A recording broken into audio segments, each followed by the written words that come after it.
Şöyle gördüğünüz gibi abi. Kardeşlerim, abilerim. Şöyle kalıntı taşlar vardı buralarda.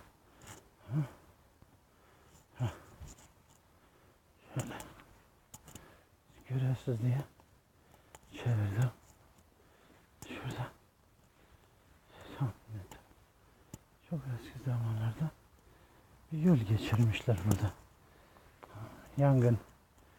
Şimdi evet.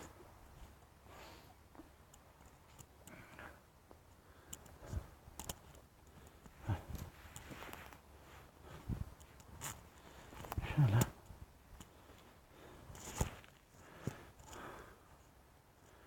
buram buram tarih kokuyor.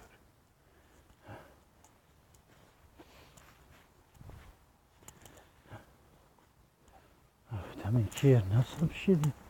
Ya ben kaydı yapmadan oralardan çıktım. Acayip yerler gezdim. Evet. Çok acayip yerler gezdim. Arkadaşlar.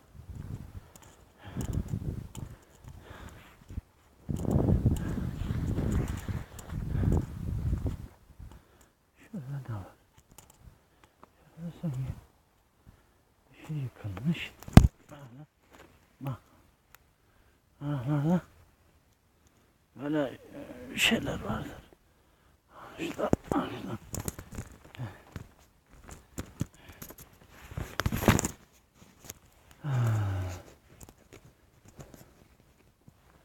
Engin abinin de böyle yerlerde tekin değil diye.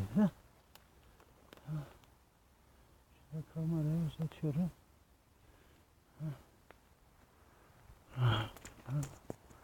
Altına bakıyoruz.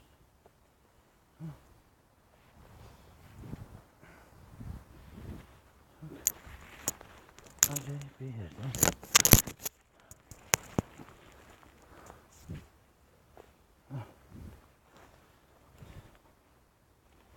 Zamanında burada ağaç kesmişler. Tahmin edersem. Evet. Buralar yol gibi bir şey yapmışlar. Evet. Şurada bir kaya yapımız var. Gördüğün gibi.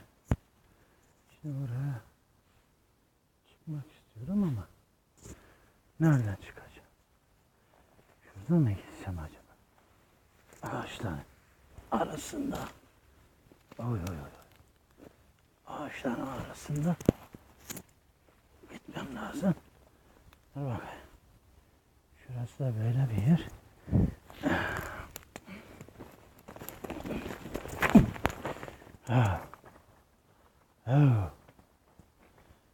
Şurada güzel bir yapı gördüm.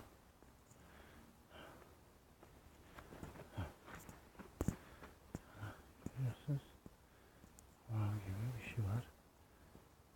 İşaret gibi. Bildiğimiz kaya.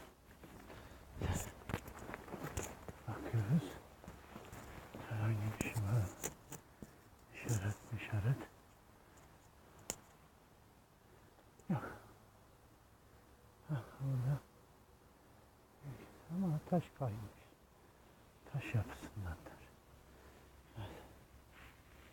Sonra zamanla taş mı kırmışlar? Şurada bakayım. Bakın. Şöyle. Şurada bir delik var. Kaya manzarı mıdır? Olabilir. Oksit de yapmış. Gördüğünüz gibi.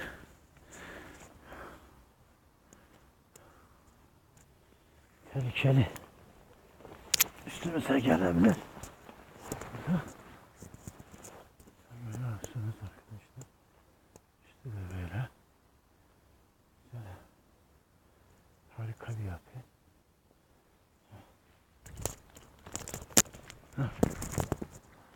Şuralar.